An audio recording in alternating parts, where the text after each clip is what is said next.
അപ്പോൾ എല്ലാവർക്കും സന്തോഷം. ഹാപ്പി വിഷു. ഈ ഹാപ്പി വിഷു എന്നത് നമ്മുടെ രാഘവട്ടൻ നമ്മുടെ എല്ലാം തന്നെ ഒരു പാൽ ദായകനാണ്.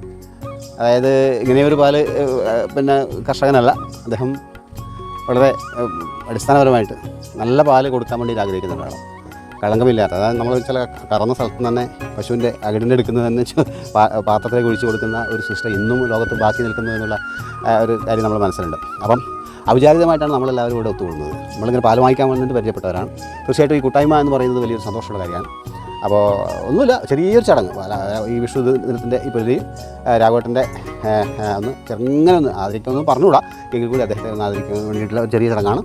അതിന് നമ്മുടെ മുരളിയേട്ടൻ പിന്നെ ചെറിയൊരു നാട് അണിയിക്കുന്നത് പോലെ അല്ലെങ്കിൽ ഒരു ഷാൾ അണിയിക്കുകയാണ് അദ്ദേഹത്തിന്. അത് ആ കർമ്മത്തിലേക്ക് അദ്ദേഹത്തെ ക്ഷണിച്ചോളൂ.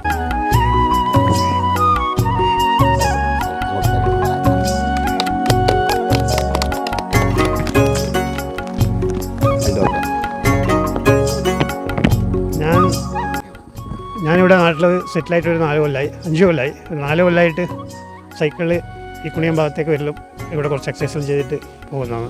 അങ്ങനെ അവിചാരിതമായിട്ട് ഉല്ലാസനെ കാണുകയും ഉല്ലാസം നല്ല പാല് കിട്ടി വിടുന്നത്. അങ്ങനെ രാഘവട്ടനെ പരിചയപ്പെട്ട് ഏകദേശം 4 കൊല്ലത്തോളമായി. നല്ല പാല് ഭാസ്കരൻ പറഞ്ഞ പോലെ കറക്കുന്ന അതേ അവിടെ നിന്ന് തന്നെ വാങ്ങിച്ച് കിട്ടുന്ന ഒരു സംഭവമാണ്. പിന്നെ കൂടുതൽ പറയേണ്ടത് എല്ലാവർക്കും വിഷു ആശംസകൾ.